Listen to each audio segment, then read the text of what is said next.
Okay, everyone, it's 3:29 and it looks like we've got a room full. So I think we'll go ahead and get started. Excuse me, my name is Melanie Jones. I work here at ESU. I welcome you all to this Birds of Feather session. I'm trying to find my session notes here. This is a conversation to exchange ideas on how we are able to share both software and hardware to people when they're working remotely. I know we've had some challenges with some specialized software in labs for students that when they're forced to go home for online classes, they didn't have access to. It happens for some of our staff too, if it's licensed for an ESU computer and they don't have it at home. So anyway, I'd like to just kind of get that conversation going. Hopefully when you speak, we'll kind of a few ground rules here because there are so many of us in here, there's 30 of us. When you're speaking, if you would please turn on your video so we can see who you are, that would be helpful. And that should pop it over to the main screen as well. I have two screens of people here, so who'd like to share with us?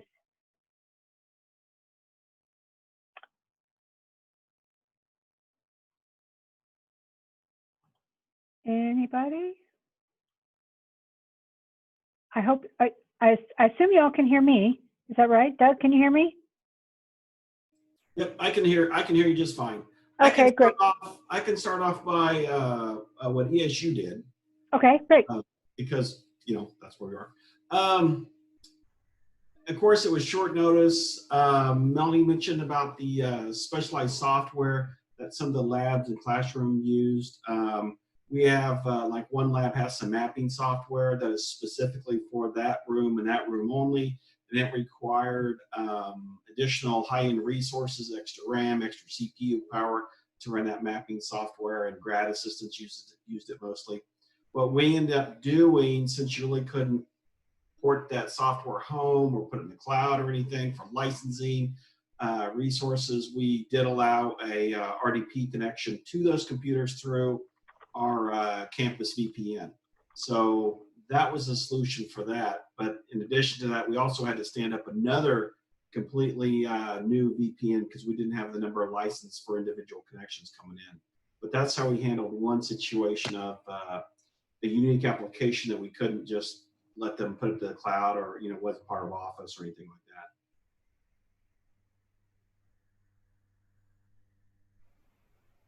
that. I can throw something in on that too.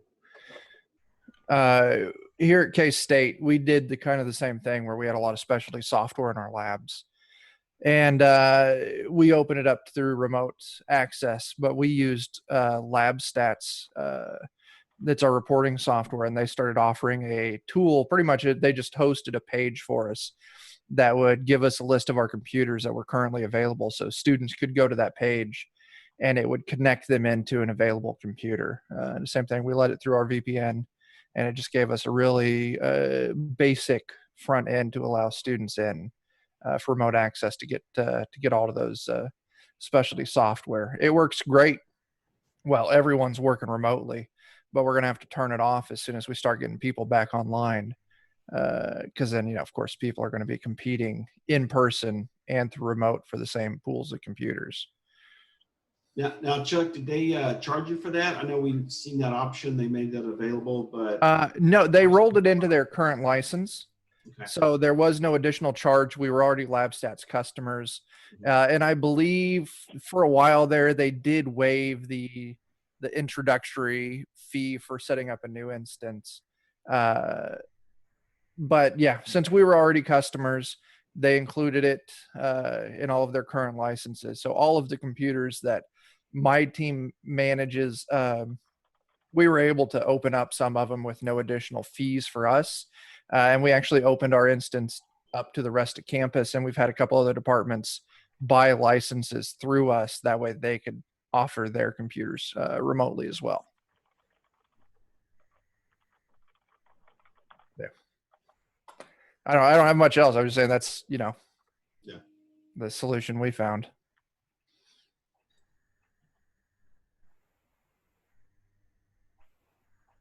Anybody here from KU? I know that the KU CIO was talking about some things that they did.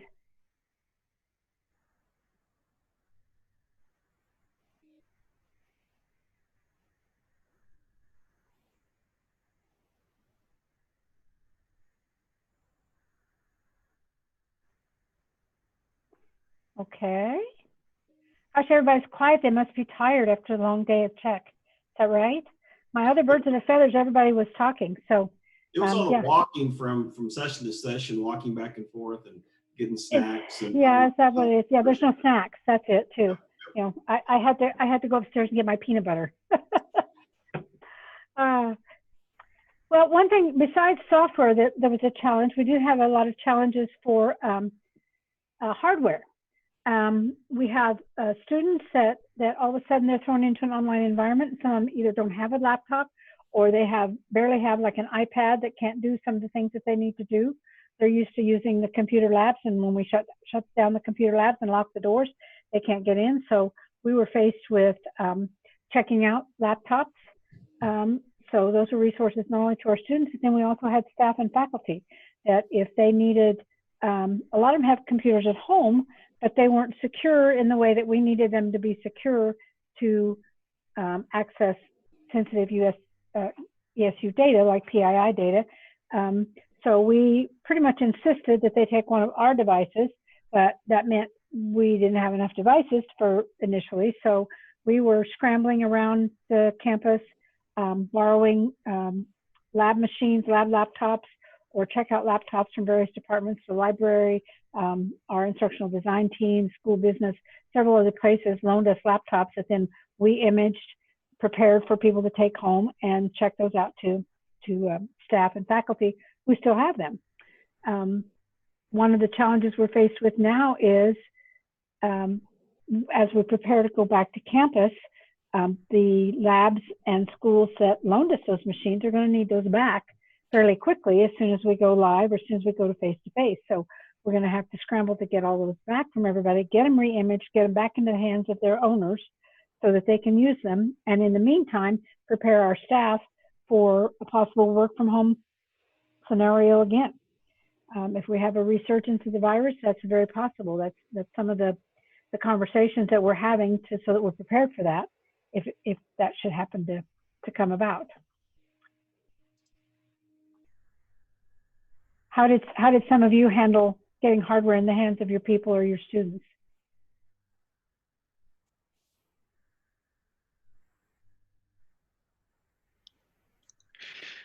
Daniel Toll from Wichita State here. Hi, Daniel. We were fortunate enough on our timing that the first week when we knew that we would be shutting down, we were able to contact Dell and CDW, and we were able to lease a number of laptops from Dell and also get Chromebooks for our students. And we set up a program to loan out these leased Dell laptops primarily to faculty and staff, and then the Chromebooks for the students. One of the challenges we found is that the secure browser for some of the testing does not work on Chrome. So we've wound up loaning out with the Windows laptops to students as well. Fortunately, most of our staff and students already had machines of their own or laptops they'd already had through their schools. So the demand has not been as high as we anticipated. I don't know if that's been anyone else's experience. What we discovered with the Chromebooks is that some of the departments have instituted a lockdown browser, and that does not work with Chromebooks, or at least with the version that we have. I don't know if it's a different, if there's a different operating or newer operating system with the Chromebooks that would alleviate that. The other thing about our Chromebooks for us, our virtual labs depend on RDP, and the older Chromebooks that we had plenty of did not support the RDP. So that was a challenge for us. How about you, Michael? Actually, I know on Chromebook we can RDP into our laptops or into our labs just fine. You have to get the app for that. But some of the Chromebook versions don't support that app. Oh, okay. It was an I'm older not a Chromebook version. expert, so Yeah, we weren't either until we found that out. Yeah, but otherwise, as far as faculty and staff goes, most of our faculty do have laptops, so that wasn't too much of an issue. But we did have we had a few staff that needed laptops, and So we commandeered some of our carts that we had around campus. We'd have a cart of 20 laptops, and we actually had our own cart of 20 laptops that we used for various functions. So we commandeered those first, and then we started tapping into some old laptops that are 5 or 6 years old. The batteries are shot on them, so everybody has to use those plugged in. But basically, we didn't buy anything, and we were out of new laptops at that moment to deploy. But we survived. We really didn't have that many. I think we probably had 30 or so that we actually had to deploy. We had a few students that needed computers, but not too many again. They did have to go through a little process, go through student affairs and ask for one. And we had one, we just had a student not too long ago, right for finals, his laptop. Oh yeah, he had a Mac, and he updated it to Catalina, and then his PSPP quit working, and we tried to help him with that, and it didn't work. So we had to get him a machine so he could finish his course right at the last moment. But otherwise, we also set up remote desktop to get into some of our labs that have our special software on them, our geosciences stuff and our applied tech, and that was working pretty good for them. So, but other than that, pretty well normal stuff. Yeah. How about down at Pitt, Tim? We took kind of a four-pronged approach at remote apps, remote delivery of apps for students.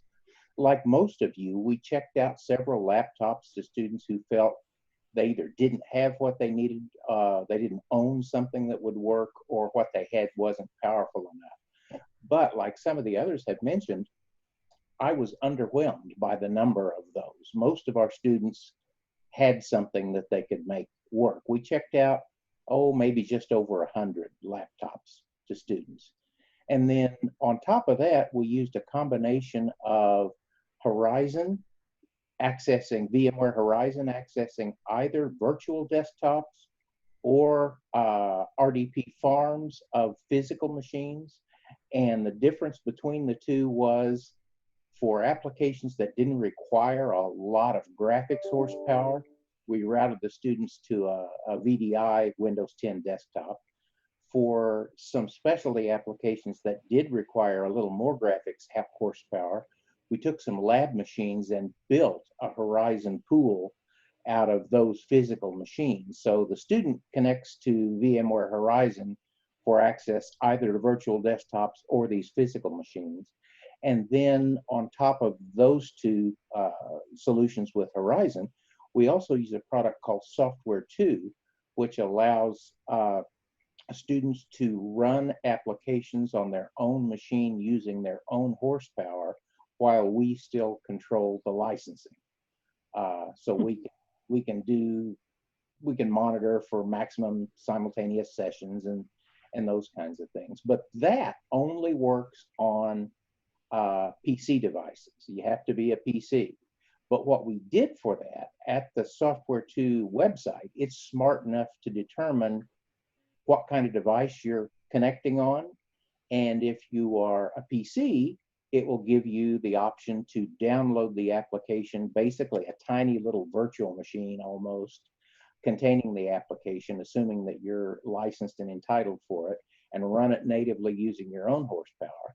If you're on a Mac or an iPad or an Android device, it routes you to VMware Horizon, where you would launch a virtual session and then go to Software 2 and run the application on the virtual desktop, basically. So it's kind of seamless for the students because we can detect what kind of operating system they're on and either deliver the application to them directly if it's a PC, or reroute them to a Horizon desktop session if they've got some other kind of device. That sounds good. Now it's all through Software 2, is that right? A combination of Software 2 and VMware Horizon virtual desktops and Horizon delivered pools of physical lab machines that we repurposed. There's ways to do it where you can do it all with virtual machines, but we don't have the $10,000 graphics cards installed on our VMware machines to make that a viable alternative, especially not given the time frame. So we Right. just pressed some unused, since no one was there, basically some unused lab machines with good graphics cards in them, put the Horizon client on them, and created a pool for graphics intensive applications that way. Nice. Nice. Kevin, I see you're up. Yeah, I was just going to ask Tim. I've already trying to schedule a meeting with him later, hopefully tomorrow, because they made some great progress, and I'd like to learn more for our team and for the campus here at K-State. But also, I'm just wondering about asking everyone how they are dealing with the software licensing. And Tim mentioned a little bit about that, but what software are you struggling with licensing and virtually sharing that? Well, I would say that is the limitation. It's not technical. It's not a technical challenge to deliver applications via software too. We've never run into anything we couldn't package, but you do need to make certain that you have the correct licensing. Luckily, with this Adobe opening Creative Cloud up for student uses, we went ahead and packaged the Adobe Creative Cloud suite for delivery via software too. So if a student didn't want to download and install permanently or semi-permanently any of the Creative Cloud apps, they could receive them via software too in a more rapid install, basically, is what that gets for them, and a very temporary install. When you're done and you terminate the session, there's really no traces of the application left on your machine, because it's all kind of in a virtualized little wrapper in a cache directory. So, excuse me. But you're absolutely right. That was the biggest challenge we had when we were moving to this kind of a delivery method, is what does the license permit us to do? Some things, SPSS is a great example. The licensing worked really well. We didn't have a problem. We're allowing students to run SPSS using software too on their own devices with no licensing issues at all. Until Adobe relaxed their requirements, they were the bugaboo. They were the one that we really had some of the most trouble with. Some other folks have licensing where it's a concurrent use model, but we were able to set the licensing parameters in software too, that if we have 30 licenses, when the 31st person goes to software too and tries to launch the app, it says, sorry, try later, no license available right now. So, and then there are others that vendors were as confused by this technology as they used to be by virtual desktops. They didn't really know how to take it or what kind of an answer to give us when we asked the question about what can we do with our current license legally to deploy the application. So part of it has been a learning experience, not only for us, but for vendors. That's what we found with, I'm sorry. I'm sorry, go ahead. No, go ahead, Kevin. LabStats is what we were using, like Chuck was saying earlier, and we went and checked with all the companies to see if we were okay with using it, just like if the students were there, they could use it remotely, and they all said, yes, that's fine. We didn't have any struggles with that at all. We just wanted to make sure everything was okay. But moving to now, if we're going to be providing that through the software to application, we would just want to make sure that we're okay. And with Adobe, they recently allowed students to download and use the software, but that's going to end at some point. And that's our struggle now, is what's going to happen for those students that have started using the software remote on their own computers. Adobe extended that license to, I think is it July 6th or something? Yeah, but that doesn't go into the fall then, and that's the struggle. No. Really. And we were looking at, we have, some graphics art students that don't have the money to run, $3,000 Macs at home. So we were looking at maybe options of remoting into some Macs. And we asked Adobe, and they emphatically said that a shared device license does not allow for that. So, now whether or not we could buy a student license and then let them remote into our machines, I'm not sure. We didn't actually dig into that. We just took their answer and told the department, well, no for now. So we'll see what happens. But we did ask them specifically if we could, have our students remote into our labs, and they said no. Yeah, I don't think we don't have Adobe on the computers that they're remoting into right now. It's Mhm. mostly for SAS and SPSS and some mathematic software. One of the things we're working on right now, folks, is trying to take some of the money we're saving by reducing the number of lab computers that we have and reprogramming a part of those funds to buy more permissive licenses to permit delivery via alternative methods. Doug, correct me if I'm wrong. At ESU, didn't we have some issues with some of the scientific software, maybe the GIS software that with licensing, or am I mistaken? No, that's the software we had to allow RDP into the desktops. Most of our SPS software and the analytical software, we have an environment we call Skylab, and the students kind of use that anyway for their classes to remote in and have access to the software. So there's only like 2 instances. It was the geospatial software that we had to allow remote in, and I can't remember the other one offhand, but then the SPSS software and some of those other ones, we already had kind of cloud-based to run on a terminal server farm where they would just get into Skylab and then open up their session and access it from there. So from that standpoint, we were very lucky. We already had that built and we didn't have to rush around and build anything from that standpoint. So a lot of our software is already in our Skylab environment. Okay. I do have a question. How did everybody handle staff that live in remote locations that really didn't have a good internet connection? Or I'm gonna say I live in the country and sometimes my internet connection is questionable and people live further out than I do. How did you handle the staff that lived in the middle of nowhere that normally weren't very techie at home? For some folks, we at Pitt State provided them with cellular hotspots, and then we just had some that were so far out in the country that there wasn't even a cell tower nearby to give them good bandwidth, and they're struggling still.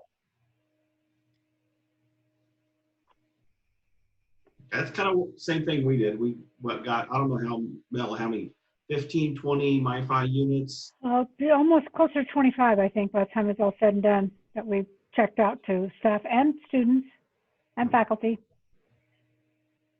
We didn't hand out any hotspots, but we only had just a few staff that were having issues, and they were out in the country. And as far as I know, they talked to their provider and resolved that issues for the most part. So we didn't have too many. It was kind of surprising. You'd think being where we are that we'd have more of an issue, but I think maybe I don't know, not so many of our staff are out there. I'm not sure about the students though. I really don't know. Yeah, we set up several processes in, between faculty and student affairs office to report to IT those students that were struggling. Because sometimes they don't always come to IT because they didn't know that they could get anything that would help them. So they would, talk to their faculty or they talk to their advisor and say, hey, I'm really struggling. I have no internet at home. I can't do my homework. How am I going to pass this course? There was a real kind of a hardship for a lot of our students, unfortunately. Or they would be in a situation where they're suddenly at home and they have younger siblings that are trying to work from, do homeschooling, and parents that are working from home, and there's no bandwidth left. And their instructors or professors are requiring Zoom meetings or Zoom classrooms, and so they couldn't do it. So we checked out hotspots to students too. There's a hand raised, Maren. Well, I'm curious if anybody has tried any of the automated provisioning stuff that Azure AD and Intune, anything like that would allow for, where they can basically set it up at home, ship it to their home, and you set it up where they're pretty much automatically set up on your network without having to image it or anything like that.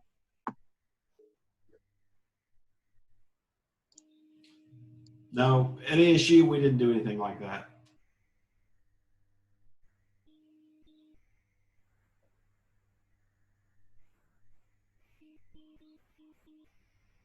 Homer, go ahead. Hi, this is Homer from Washburn. We actually ended up giving lending out a lot of our hotspots from Sprint to students mostly. Right. So it was a little different for us. As a stopgap measure, we also allowed extended our Wi-Fi into our parking lots, a lot of our parking lots, and we kind of advertised that to some people that weren't really getting good internet at home. So Did they take advantage of that? some. Some? And definitely some people needed to get on the network to be able to access certain things, and that they wouldn't be able to do just from the internet anyway. So we definitely had a lot of people just parking in the parking lot and using our laptops. Did you have security monitoring the social distancing guidelines or anything for that? That was one of our concerns when we thought about opening up our parking lots. I'm not so sure if we did that too much. We pretty much have had a pretty empty campus since March. So Yeah. I had one staff member who's out in the middle of nowhere, and neither one of the hotspots of the two companies that we are contracted with would work for her. So she was taking her laptop and she was driving 3 miles down the road to the elevator and sitting in the elevator parking lot, and they would let her use their Wi-Fi in the parking lot. So she sat in her pickup and did her work most of the day sitting in the elevator parking lot. I guess you'll find a way, right? yeah, you'll find a way for sure. One thing I didn't mention, using those Sprint hotspots, like particularly in the more remote areas, the rural areas, we definitely had a lot of dropouts in terms of VPN tunnels. So that was something we were troubleshooting for a while, but they just weren't working for certain people. Right. Well, and just a funny story, some of the hotspots we checked out to, especially students, there's a data limit on the hotspots we have, and we told them all what the data limit was, but when they didn't have a good connection at home, and then they get a hotspot that's just dedicated to them, they're like a kid in a candy store. So I had one young lady use up all of her data in 7 days. And she didn't really realize that it was not unlimited, so that she was streaming everything, and I doubt she did any homework. So yeah, it was a learning experience for our students. I had one staff member who did the same thing too. We have some staff members on HughesNet that, we had a lot of problems there because they didn't realize that they were going to need a lot more data than they were paying for. So yeah, that's true.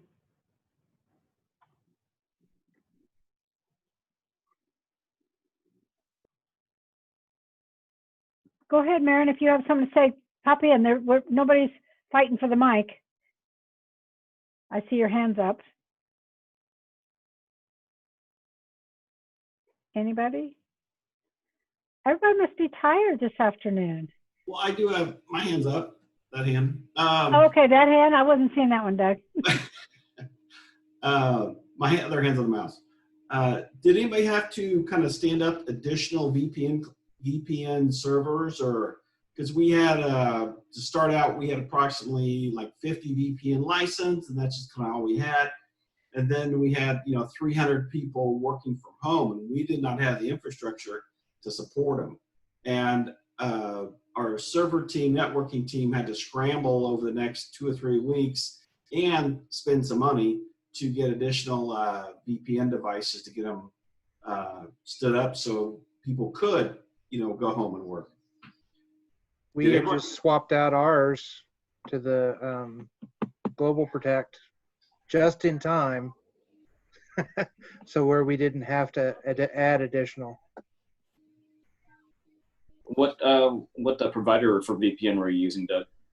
It's At ESU, we have a Cisco VPN device. The original one was a physical device. It had a hardware limit of like 50 connections. And then what we end up using secondly, our Cisco rep got us a virtual device that could license up to 300 connections. So we had to stand up an OVA and get the connections and get it configured. So currently we call it the old VPN that has 50 limit, and the new VPN that has 300 licenses on it. our Cisco was EOL, so we knew we had to get rid of it. So that's why we had switched. Good time, yeah. Mm-hmm. Wichita State was about the same situation. Our existing VPN was Cisco, and we actually had the Global Protect equipment already, but that rollout was vastly accelerated. So, At Pitt State, we have a Fortinet firewall, and the Fortinet offers unlimited SSL VPN. And we have for a while now been adding current employees to granting them permission to use VPN because it wasn't an issue from a licensing standpoint. But we did run into having to scramble to make a new Active Directory group for student employees who needed VPN for various reasons, and were still working from home for the university. So it took, that was one of the unexpected and unthought of things that we had to kind of spend a late night getting up and running, was VPN access for student employees. We have had Global Protect for quite a while, and I know our network guy had to do a little bit of, I don't think he had to do, but he did some tweaking. We didn't have hardly any issues with it whatsoever. And I know he mentioned one time, this is probably a couple of weeks ago, that we were seeing, you know, a pretty solid 230 some connections, which is quite a bit for Fort Hays. But also when for the students that were remoting in, we were requiring VPN connection for them. And so we had in place a AD group for those. So that was all part of the giving them the remote part, was to allow them on the VPN, because normally students are not allowed on the VPN, but they were for this. So we will be, matter of fact, I just thought of that now. It's school's over. We need to probably remove them off of there. So thanks for the reminder.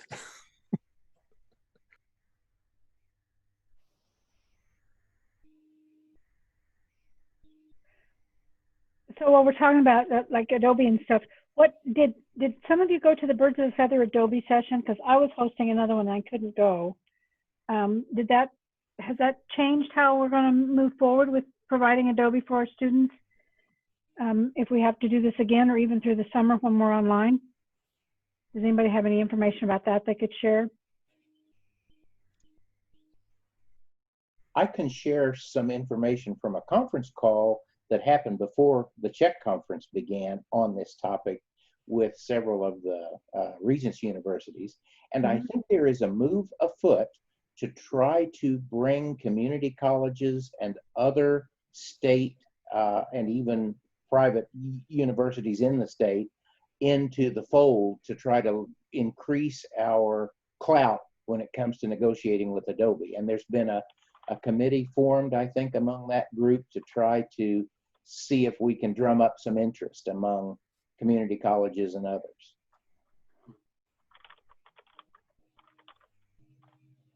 Okay, and Daniel just told me that the Adobe session is going on right now, so that's why I missed it, because we're here.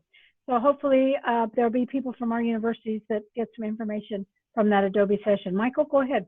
Yeah, one thing, I was also in that meeting I think that Tim is referring to, and we're hoping to get the student licensing costs down quite a bit. You know, right now it's apparently $75. We do not buy any of those for us, but we do have some interest from departments to start buying some student licenses. And also on our end, right now we have full FTE coverage from Adobe. And after looking at our numbers, how many people are actually using Adobe, how many people are actually just using Acrobat versus the whole Creative Cloud, we're anxious to see what the individual costs are, and we might be able to save some money and just by licensing those people alone. We utilize our shared device licenses. Since we are the full FTE coverage, we do have it in quite a few labs. So we'd have to see what the cost is for that too. I have no idea how much Adobe costs for a lab license right now. Does anybody know? I'm curious. Okay. All right. I just wondered, but that's, yeah, we're looking, we might rearrange our whole world depending on how the prices turn out. But I hope leveraging all the regents and the community colleges, I think that's going to help. So that's the hope, at least. So it sounds like most of the universities are going back pretty much face-to-face for the fall semester. Is that pretty much an agreed thing? Everybody's doing that at this point? I think that, I don't know that has to be a regent's decision, but I think that's across the board. Most people are saying financially and budget-wise and teaching-wise that's what we need to do. If we go back, are you guys gearing up for, not if we go back, if we go back and we have to leave again, are you guys making those contingency plans as well?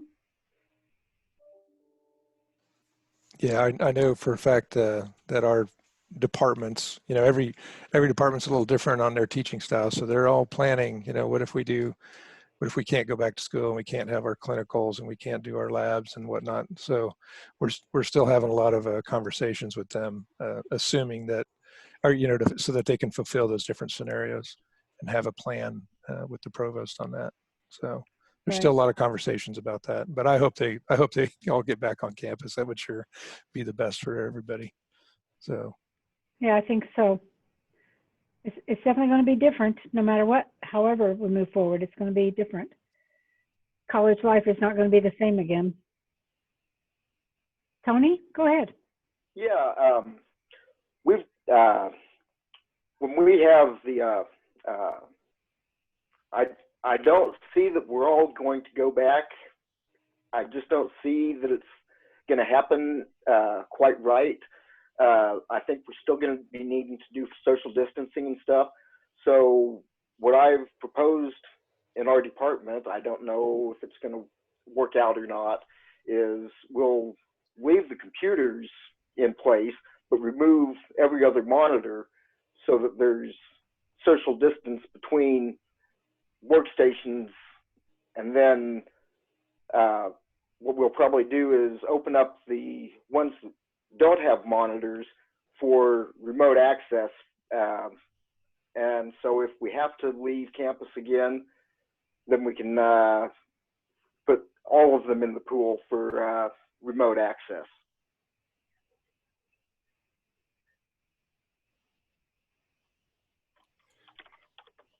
Following up on what Tony said there a little bit, we're talking about opening up our big computer lab we've got in the library when it reopens later this summer, and we're kind of we're talking about, nothing set in stone currently, a similar process where we're going to have the majority of the computers are going to be we're just going to take the power cords, leave them unplugged, and put signage on the monitors showing that a lot of the computers are disabled to accommodate social distancing.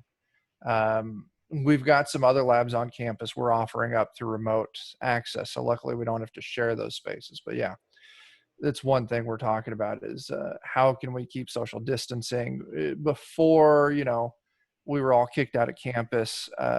We did have a bunch of our computers disabled through SCCM, which had a message up on the display showing, hey, this computer is disabled for this reason. Please find another computer,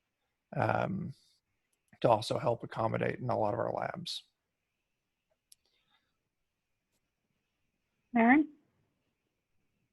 Preliminary planning is talking about only going till Thanksgiving and then shutting down the rest of the time. So Really? basically a shortened semester. Preliminary, they're just talking about it, but it makes sense because the second wave is probably going to be when it gets cold. So when usual flu symptoms go up, that's when this is going to hit its second wave. So that's what they're planning on. Wow, that's interesting. Had you heard that, Doug?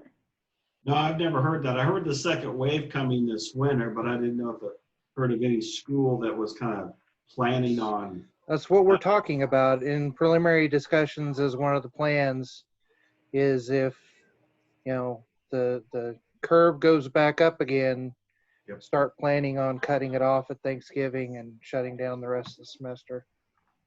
At least something that's definitely good to talk about. These, sadly, I mean, gosh, we have a lot of a lot of staff that's never worked from home before and didn't know how. So I think the first month, Mel, when you say that a lot of it was just a learning curve of getting people to work remotely. Now, if the second wave comes, I think it'll hopefully be a lot less painful if we send people back home again.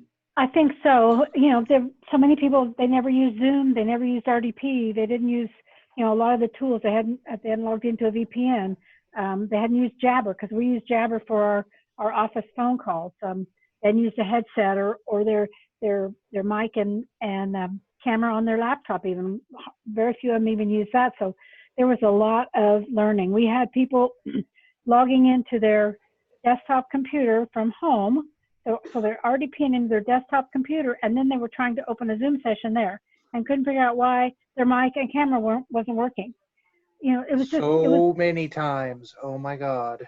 It was just a learning curve, and they didn't. We have all network printing. We have pretty much the last few years eliminated a lot of the side printers, local printers for people. They have a network printer, and so now they can't print, and they don't know what they're going to do if they can't print. Well, you're home. What do you need to print? You know, so it was just there was a lot of learning, and I think there's still a lot of that going on. But it is. I agree with Doug. I think it will be better for a lot of our people. They're like, okay, I've been there, done that. I can do it again. They may not like it, but they at least understand the process a little bit better. We're also working on a plan to provide more of our staff and faculty with strictly laptops, no more desktops, because we never know when this kind of thing is going to happen again. There could be something else. There could be another tragedy or disaster or something that they need to work from home. And it's just not, we don't have the resources to stockpile 200 checkout machines just for staff that don't have the equipment at home, or because they don't have a computer on their desk that they can take with them. So we're moving to all laptops for staff and faculty from this point forward. And even if we still get desktops, we're making sure we have wireless on them. Yeah. Yeah. Yeah. Yeah. Yeah. Most of our desktops would be strictly for a lab or a classroom environment that nobody would take home anyway. If we do allow, you know, I say allow, you know, it's not, we're not going to allow, but you know, you understand what I'm saying, that's what is going to be the norm. We're not going to order a desktop for a new staff or faculty member from this point forward.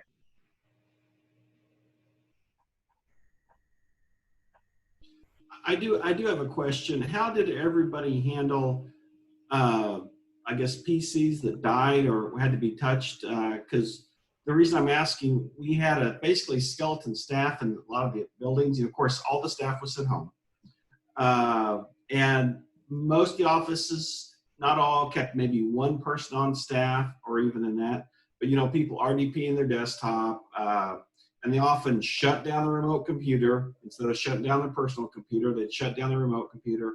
Or the remote computer, the one in their office, blue screened or whatever problem they had. How did you handle the physical work that had to be done, that had to support these people? Did the people have to bring it in? Did you send your client services, your PC guys out to turn the computer back on in that other building, or how'd you handle that? As far as just the users who shut off their machine, security was still on campus, and we just said, hey, John, would you go turn on Shonda's computer for her? So you had the police do it? Yeah. Okay, all right. We had to keep students, at least one, around just to run around and turn on machines. Yeah. Really? Mm-hmm. Yeah, we weren't allowed to. We sent all the students home. I think we weren't allowed to do that. We had to do a little bit of we that. were shifting them, you know, one in at a time per building, you know, or one at a time in the office, and then shifting them around. So there was social distancing. We had sent all of our students home, but we did have, for a while there, we had one staff member that would go in on Wednesdays, and he would, all his jobs that he needed to do physical work on, you know, like, you know, we're having some batteries in Dell laptops that are bulging all the time. So he would go in on Wednesdays and do that. And we have keys to the campus, so we were able to go into anybody's office at any time and turn on their computers. So we did a little bit of that, but people learned shortly after that. It's like, hey, don't shut your computer off. So not too much, but we did do a little bit of that early on. And like Melody said too, we did have people that were remoting in and trying to start up Zoom, and oh my gosh, that was hard to explain to them exactly what was going on sometimes. So it was fun, but.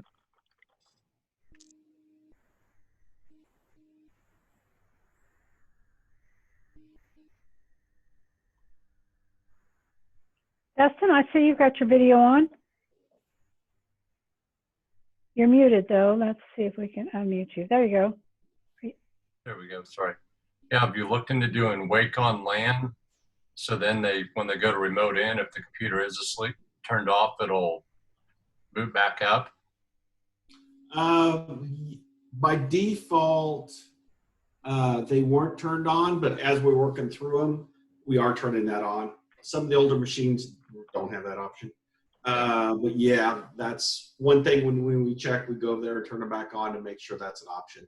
So, and then we can, if they contact the PC guys that are working, they can kind of send out a wake on LAN packet to them if that one's enabled. But we just didn't have that turned on. So that's a little bit cleanup as we're going through all these too. Yeah. One thing we've been doing is, as we've had to touch physical machines, we've turned on auto power on times in the BIOS and also set the power recovery to the last known state. So if the computer was on and it lost power for whatever reason, it should come back up. One problem we have is, well, at least I have, I'm in 7 buildings. So how do I make the wake on LAN packets traverse the network to wake them up across all those buildings? So That's a question for the networking guys. They figured that part out. I don't know how to do it. yeah, and I've asked and they said, oh.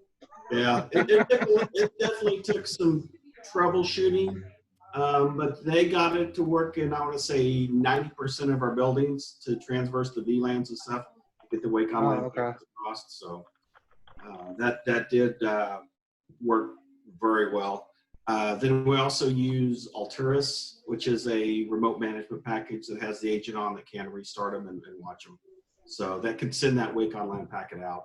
That Alturas agent, we've been putting that on all the workstations across campus. So that's helped tremendously too. We had inconsistencies with wake on LAN over the years and haven't really tried lately. It probably would work better, but when somebody requested remote desktop access and we gave them permissions to do that, sorry.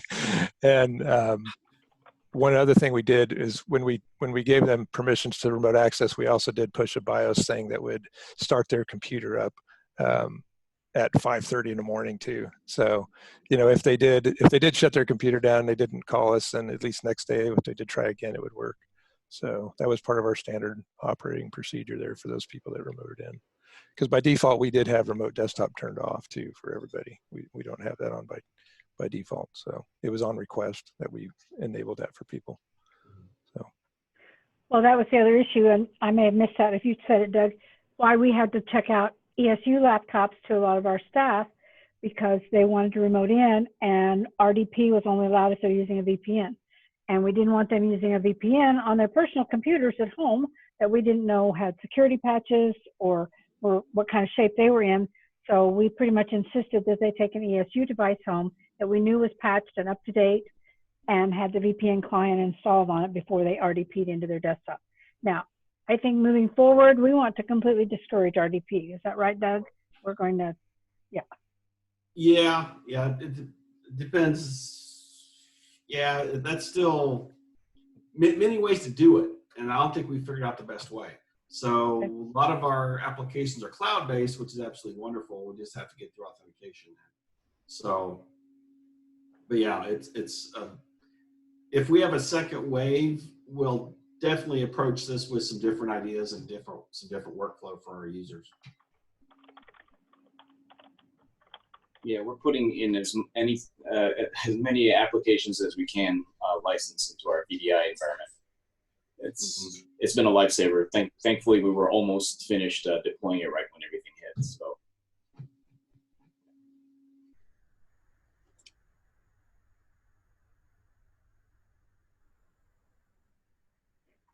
Okay, anybody else would like to share? We're getting close on time here. I don't want to cut anybody off if there's something that they'd like to share with the group. If not, I'll give you all my big thanks, and I appreciate all of you coming to this session. I appreciate all of you coming to all of the CHEC sessions that you attended. I think it was a good conference. There was lots of good information and good sessions. I think it was a little bit different because it was virtual, but I think it was good, and I appreciate everybody's time and energies with it. Anything else for the good of the group? Thank you very much. Thank you. Thank you. Thank you, everybody.